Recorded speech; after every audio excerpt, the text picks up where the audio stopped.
Hello everyone and welcome back to your piano lesson. If you are here for the first time, I am Gianluca Fronda, your virtual piano teacher. If you want to discover interesting facts about me, you can watch the introduction video of this channel. I'm leaving the link in the description of this video, where you will find also the link for my artistic channel, Gianluca Fronda, pianist and composer, if you're interested in original music and covers. Talking about this channel, don't forget to subscribe and let me know about yourself by commenting. Tell me when you have started, if you're finding my channel interesting and you're improving your skills also thanks to my videos. And don't forget also to share with your friends if there is anybody interested in piano music, anybody that you know. So now time to go to our lesson.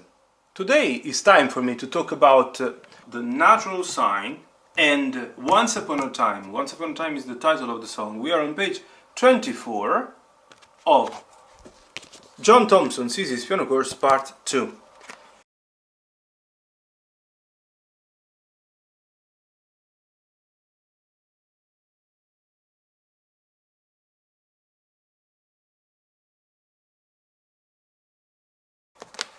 It's a very important chapter of your preparation, this one. You are learning that it's possible to cancel the effect of an accidental, of a sharp or A flat. I want to also let you know, in case you will soon start reading the music theory, and I really invite you to do so, I want to let you know that this example used by Thompson is not really the most appropriate one. Do you know why? Because the power of the accidentals ends exactly where is the bar line. So all the notes on that pitch that are in the bar, imagine that we had here, instead of D, we had another F. This F was supposed to be sharp. Not only this, also this. And here you wouldn't add the sharp sign, because this accidental, this sharp, affects all the notes on the same, in this case on the same space, and only the F in this space. For example, the one indeed you see underneath, since the composer wants it to be sharp, he had to add also here the sharp. So let's repeat and clarify. The power of the sharp affects only the notes on in that space or on that line. All of them. But then its power ends exactly with the bar line. Here, this one, according to the music theory, was supposed to be automatically natural. Let's say that Thompson has decided maybe to use this example to make it easy, to make it simple for you, because obviously you are a child, you are simply starting, but I want you to learn properly. I want you to know how things are according to the music theory. If you don't study properly the theory, you might get in trouble if you want to become a professional musician. Okay? But anyways, this sign has one power, the one of cancelling the effect of any sharp or flat. That's it. This note has to be natural. I repeat, it was supposed to be natural anyways, but let's finally learn in this way how to use the natural sign. Except this aspect, this Once Upon a Time is not that complicated. Yeah, obviously is hands together, but we have to also admit that we had other pieces hands together. This one was very easy. It's obvious. This one hands together, luckily the same notes. Here you had hands together and many notes as well. So maybe it's the second, third piece with many notes hands together. Yeah, maybe it is indeed one of the most complicated ones, because we didn't have that many, with so many bars and so many different notes in the two different hands. Now I want to go first of all to the performance. I want to play it first of all at higher speed, and then I will play at lower speed, and we will maybe pay attention a few seconds to some of the details of the piece. So position, hands in position. The right hand is in position Thompson part 1 from the beginning, with the exception of, for example, the third bar of the second line, where you have to simply take the fourth finger and bring to the F sharp, then in the following bar it goes back, and the left hand is using the position that you have learned. Let's go back 1 second.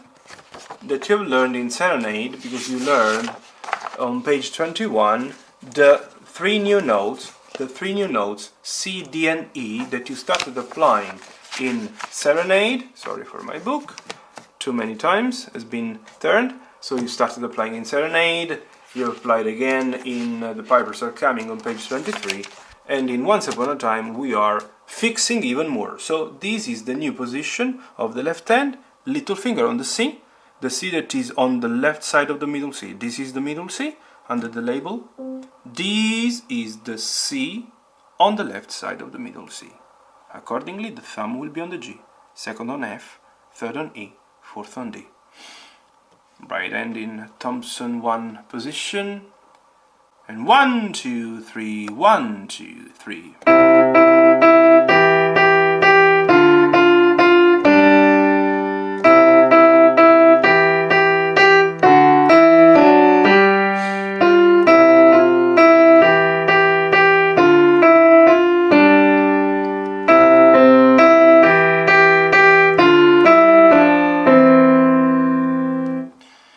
Let's play now also at medium speed and then at very low speed. You notice that I didn't count 1 and 2 and 3 and because there is no sign of half count notes. If you pay attention 1 second to the music sheet, you will notice that the shortest value, the shortest note, is the crotchet or quarter note, the 1 count note. No mention at all of half count notes, quavers or eighth notes. Now slightly slower. 1, 2, 3, 1, 2, 3.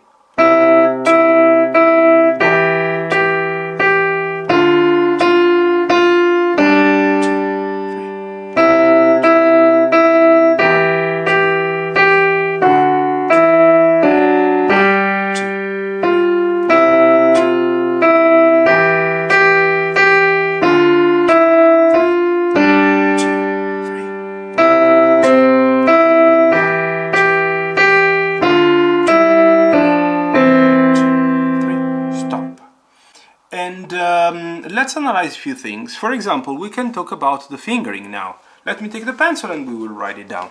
So, according to the fingering at the beginning of the left hand, you see that you have the little finger for the C, the third for the E. Indeed, let's look again at my hand. C, little finger, third for the E. So, accordingly now, if this is one step down, one step to the left, it means, if this is the third, this one would be the finger number 4. We are playing the D. And what about this one?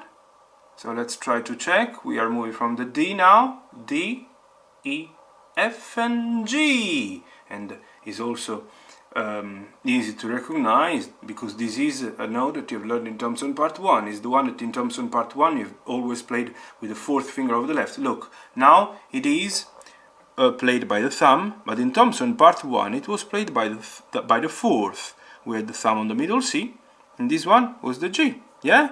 But it is still the G, simply now played by the thumb. See how relative is everything. So I have to write 1. And again, you can simply copy here. Yeah, it's 5. I will let you do 5 because this is a C. This is E, and you can copy the fingering.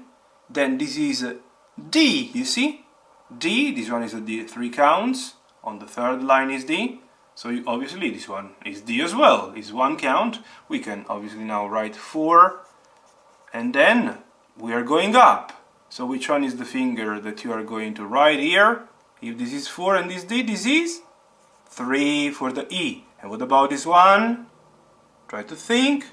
It's obviously the second finger, but this time we'll play the F sharp. Let's look at the keyboard. Et voila, you see? E, 3, 2, F sharp. Let's write 2. And this is obviously one step up, one semitone up is the G. I'm writing 1. And again, same as the beginning, you see? C, C, E, E. You can write 5, 3, then you will write 4, D again. Here again, exactly like here, 1, and again 5, then 3, then this is D4. Let's write this one anyways, 4. G is a big jump, 1, F is natural, is F, yeah, is the white F, and then we end on the E. You can write also the fingering of the right hand, but I'm not writing the one for the right hand because I want you definitely now to do it by yourself.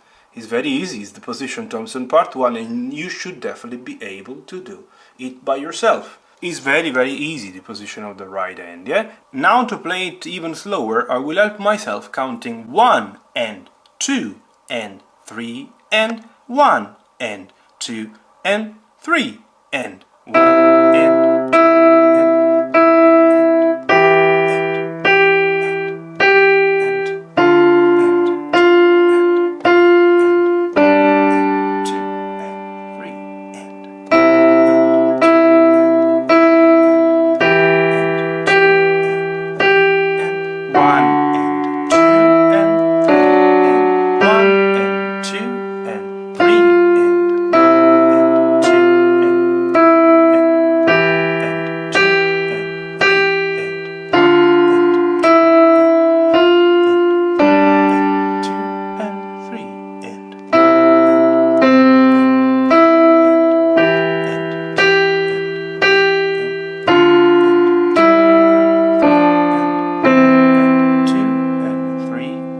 stop.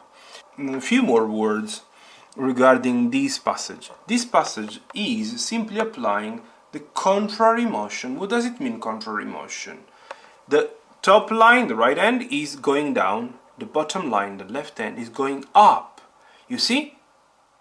So they have 4 and 4, 3 and 3, 2 and 2. You are using exactly the same fingers, you see? 4 of the left playing the D, 4 of the right playing the F sharp. 3 and 3 playing the both E's, and then second fingers playing F sharp the left and E the right.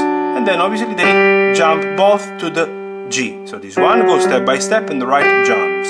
This is a very interesting thing to learn, because many times you will have long passages in the more complicated pieces that you are going to face where there is the contrary motion. If you understand which one is the principle, you will definitely you will find it easier, the passage.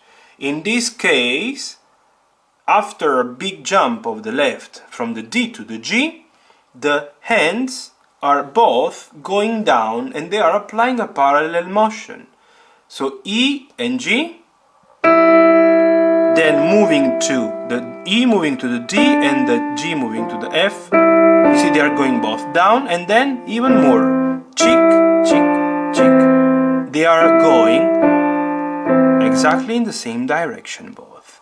Are all things that will definitely help you developing even more your reading skills and to make it easy to read easily.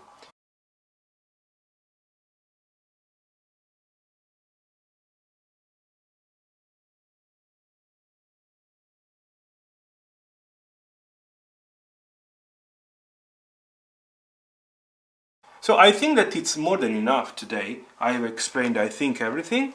If you have obviously any question, if I didn't mention anything that you consider important for you and that I didn't remember to mention, feel free to comment, to let me know, and if I can, I will be definitely happy to help. If it's the first time that you're landing on this channel thanks to this video, don't forget to subscribe. See you in the next video. Bye!